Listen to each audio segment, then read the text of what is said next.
Hey there, vinyl community. I thought I would do one more record update before I picked up everything and drove back to Arizona. So let's just kind of plod through in our normal fashion. So, not too many records here, but a good mix of everything. First up, we have the new Analog Productions reissue of Munch in the Boston Symphony playing Ravel's Bolero. Some other music by Ravel on here too, La Valse, Rhapsody Espagnole, and Debussy's Prelude to the Afternoon of a Faun, which is an incredible piece. I love this series, the Analog Productions Living Stereo reissue series. I've been picking up literally everything they've put out. I think I have everything that's currently released now. This is just one that I was missing in the series. Cannot recommend it enough for these kind of legendary recordings of the mid 20th century.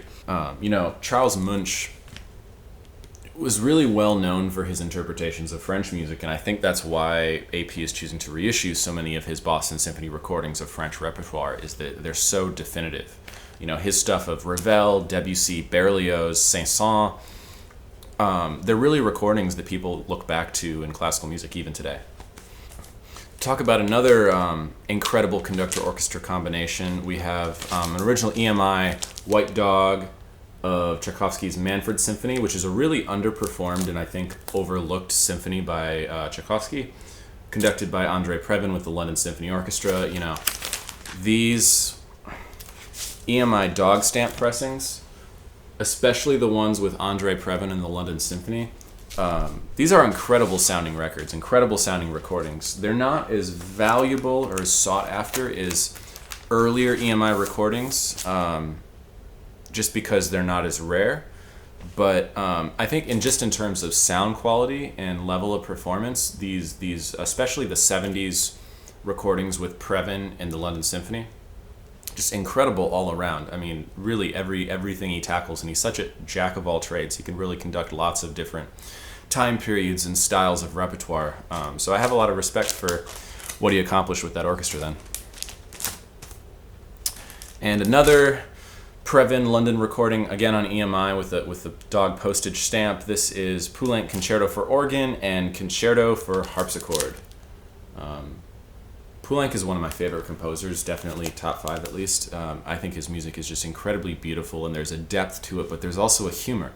He goes from these incredibly happy, joyful melodies to this intense sadness. He's kind of a bipolar composer in a lot of ways, a lot like Beethoven was. But there's a lot of very interesting harmonies, I think, in Poulenc's music, where he kind of takes the best of Impressionism and adapts it to a modern style that incorporates lots of elements of modernism and dissonance and things Stravinsky was doing. I think he's a bridge between a lot of worlds in that way. And the organ concerto is so incredible. I've heard a couple different recordings of it. This one is one of my favorites. Just a really, really great piece I think more people should listen to. That's it for classical. I have 2 jazz records I picked up. I figured I need to kind of explore more of the roots of jazz. I've been collecting a lot of post-bop and early free jazz and stuff like that. And I thought this was a good place to start. This is Ella Fitzgerald and Louis Armstrong, Ella and Louise. This is probably their most famous recording in either of their discographies, so I thought it was a good place to start, even though it is, Louis Armstrong at rather late in his career. It's just universally considered a jazz classic, so I thought, I should really give this album a shot, and I really enjoyed it, and I'm getting more and more out of it each time I listen to it. This is the Double 45 from Analog Productions. Sounds incredible. Usually all their jazz stuff sounds incredible. And speaking of free jazz, here we have Unit Structures by Cecil Taylor on Blue Note. This is kind of a very hallmark album in free jazz. This is my first Japanese Toshiba EMI Blue Note pressing. These, if you don't know about these along with the King Records Blue Note reissues done in Japan in the 70s and early 80s, our Blue Note collectors really like them. They have really good sound quality. I think, considering the fact that Music Matters has never reissued this title, I don't think Analog Productions has either. and originals of it are quite hard to find. Your two reasonable options for collecting this in good sound quality at a reasonable price are these two Japanese labels or a Liberty pressing. But the Liberty American pressings, there's so many different variants of them. I just thought it was easier to pick this up, and it sounds great. So, okay, moving on to rock now. This is something I've been meaning to get for so long. Is a original wide spine UK pressing of Animals by Pink Floyd. I still have a US pressing that I've enjoyed for a really long time, but in my Floyd records, I've tried to get all original UK pressings of as much as possible. It's too difficult and expensive for the early Floyd stuff, and especially some albums that I don't really care about that much, like Obscured by Clouds, things like that. But the later kind of Roger Waters directed era of Floyd is really my favorite. So, I have an original UK of Wish You Were Here, original UK of The Wall, original UK of The Final Cut. But I only had a US pressing of Animals, and so now I have a UK, and it sounds really good. Speaking of British bands and original UK pressings, got two albums by Hawkwind. I've been getting more into Hawkwind. I really got into Hawkwind, I think, last year when I was learning more about Lemmy after his death. And actually, I was even listening to Hawkwind, I think, before that, because I think Henry Rollins mentioned them a lot in the podcast. But I've been picking up Hawkwind records here and there over the last year or so, and I finally kind of got the really golden albums in their discography. I got Do Re Mi Fa Sol La Ti Do. I think this was the first album to feature Lemmy on it. I heard when Henry Rollins was talking about, I think right after Lemmy's death, he was talking about meeting Lemmy and getting him to sign this album, because Rollins loves Hawkwind. And he tried to get Lemmy to sign this album, and of course he did it because they're friends. And he said, he's like, Lemmy saw the album, he goes, "Oh, too much acoustic." And I guess for someone who would go on to start Motorhead, that's a fair assessment of this album, but I think it's a really genius album of space rock. And then the next album in their discography is Hall of the Mountain Grill, which is kind of widely considered to be their best studio album. Of course, nothing will ever really top Space Ritual, and that's the first album I picked up by them. That's just a killer album. But as far as studio output, I think everyone kind of agrees that this is the top dog. Moving on to some more modern stuff, or at least semi-modern stuff. One of my favorite bands growing up was the Canadian band Our Lady Peace. The first rock band I really delved into and really kind of tried to learn all I could about them and their discography. And this was when I was probably 11, 12, something like that. And so I've always had a strong connection with Our Lady Peace. Unfortunately, the output of the last decade has been pretty disappointing, so I haven't really been following them anymore.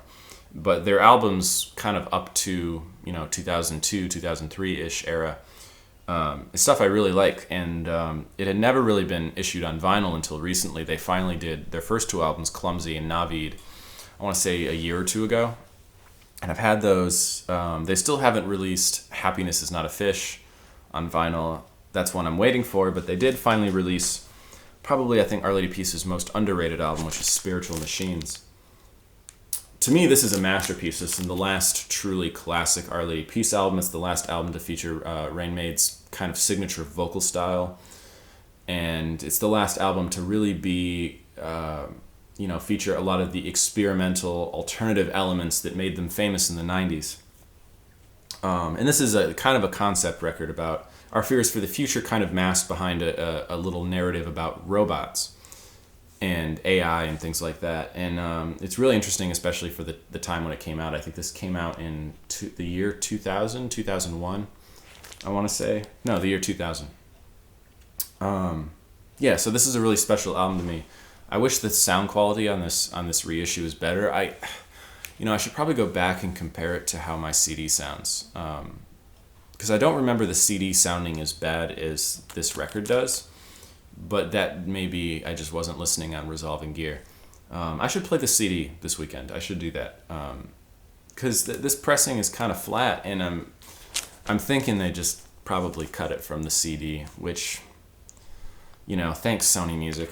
I'm glad you're giving this great music the pressing it deserves, which is sad. Speaking of sad, they also reissued one more Our Lady Peace album, and I picked it up anyway just because I'm such a big fan of the band that even though this is one of my least favorite albums by them, I wanted to give another chance anyway, and this is Our Lady Peace, Gravity. This was a huge selling album. When this came out, it was all over the radio, and even in America.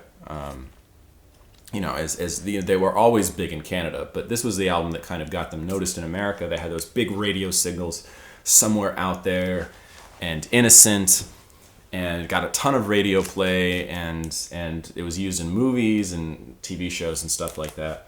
But as someone who was a fan of their music, and you know, who is really into their older discography, when I listen to this album, I just hear a really boring generic rock album with no inventiveness, no experimental elements, no creative edge. It's just power chords and kind of safe, shouty singing that's not really doing anything interesting.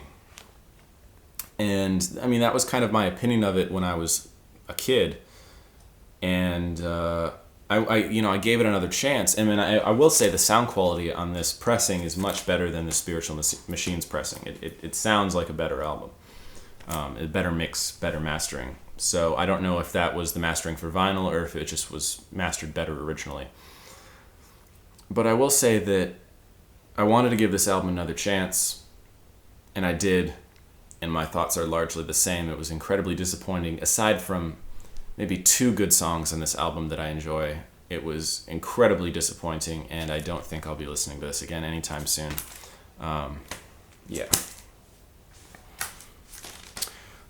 Speaking of more stuff from the early to mid 2000s, this is an album by the band called Lydia. This is Illuminate.